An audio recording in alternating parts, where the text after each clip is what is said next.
Viewers, welcome to மாயா பஜார். இன்றைய recipe கத்திரிக்காய் பிரியாணி. இதற்கு தேவையான பொருட்கள் பார்ப்போம். இந்த மாதிரி நல்லா பிஞ்சாக இருக்கணும், கத்திரிக்காய் விதை இல்லாமல். இது ஒரு 10 தட்டிக்குள்ளே இஞ்சி சின்ன பீஸு, பூண்டு ஒரு 7 பல், தாளிக்க ஒரு பட்டை, 2 கிராம்பு, சோம்பு 1/4 ஸ்பூன், ஒரு அன்னாசிப்பூ, ஒரு ஜாதி பத்தினி. இது தாளிக்க பெரிய வெங்காயம் 1, சின்ன வெங்காயம் ஒரு 7-8, 2 பச்சை மிளகா, ஒரு வரமிளகா, கருவேப்பிலை. இது கடைசியாக போட கொத்தமல்லி இலை. இது 1/2 ஸ்பூன் மிளகாத்தூள், 1/4 ஸ்பூன் கொத்தமல்லி தூள், உப்பு தேவையான அளவு. இப்போ செய்முறை பார்ப்போம். கத்திரிக்காயை இதை சின்ன சின்னதாக கட் பண்ணணும், ரொம்ப பெருசாக போடாமல் இந்த அளவு கட் பண்ணி தண்ணியில் உப்பு மஞ்சத்தூளும் போட்டு 2 தடவை வாஷ் பண்ணி வச்சுக்கணும். இப்போ தாளிக்க 2 ஸ்பூன் நல்லெண்ணெய், 2 ஸ்பூன் கடலெண்ணெய் விட்டுருக்கேன். பட்டை கிராம்பு தாளிக்கிற ஐட்டத்தையெல்லாம் போட்டுருவோம்.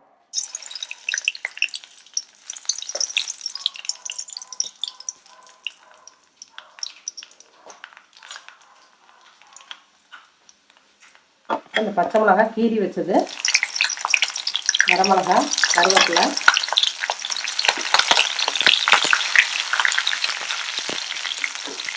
ஒரு நிமிஷம் வச்சுட்டு இஞ்சி பூண்டு வெங்காயம் எல்லாமே போட்டுடலாம்.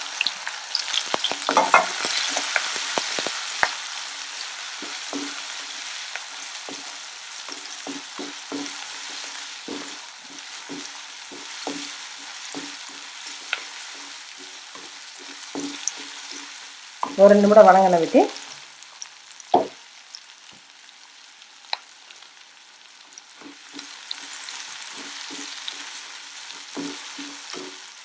கத்திரிக்காய் போட்டுருலாம்.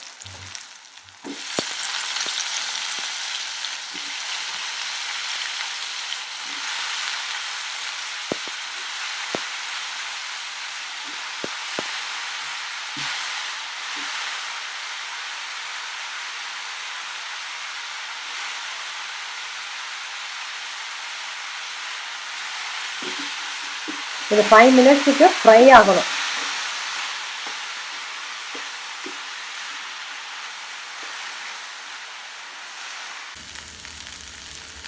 இப்போ 5 மினிட்ஸ் ஆயிடுச்சு. கத்திரிக்காய் நல்லா வெந்துருச்சு. இப்போ இதையெல்லாம் போட்டுடலாம். உப்பு, மிளகாத்தூள், கொத்தமல்லி தூள். தேவைப்படுறவங்க கொஞ்சம் மஞ்சளும் போட்டுக்கலாம். இல்லை கருப்பு கலராக வேணுங்கிறவங்க இப்படி வச்சுக்கலாம். கொஞ்சம் கரம் மசாலா வேணுங்கிறவங்க போடலாம்.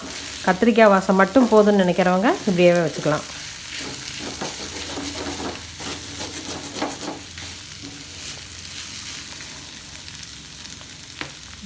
இப்போ ஒரு 1/4 டம்ளர் தண்ணி,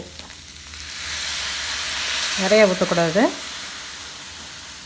இதை அப்படியே சிம்மில் வச்சு நல்லா வேக விடணும். அப்புறம் சாதத்தில் கிளறிக்கலாம். இப்போ உப்பெல்லாம் கரைஞ்சிருச்சு. கொத்தமல்லி இலை போட்டு தண்ணி ட்ரை ஆயிடுச்சு. ஆஃப் பண்ணிட வேண்டியதுதான். இப்போ சாதம் வடித்து வச்சுருக்கேன்.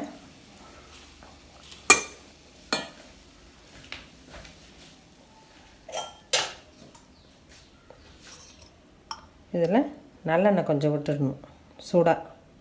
சூடாக இருக்கப்பவே விட்டுட்டிங்கன்னா உதிரி ஆயிரும் சாதம். உடையாமல் கிளறி விடுங்க.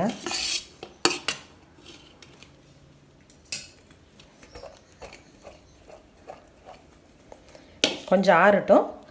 இதோட சேர்த்து கலந்து வைக்கணும். பார்ப்போம். இப்போ சாதம் வெதுன்னு ஆயிடுச்சு. தனித்தனியாக இருக்குது. இப்போ இதில் போட்டு கிளறிடுவோம்.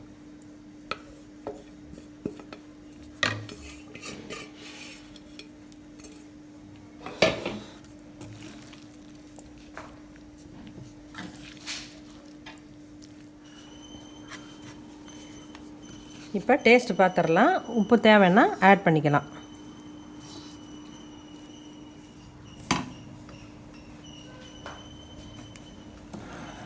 கத்திரிக்காய் பிரியாணி ரெடி.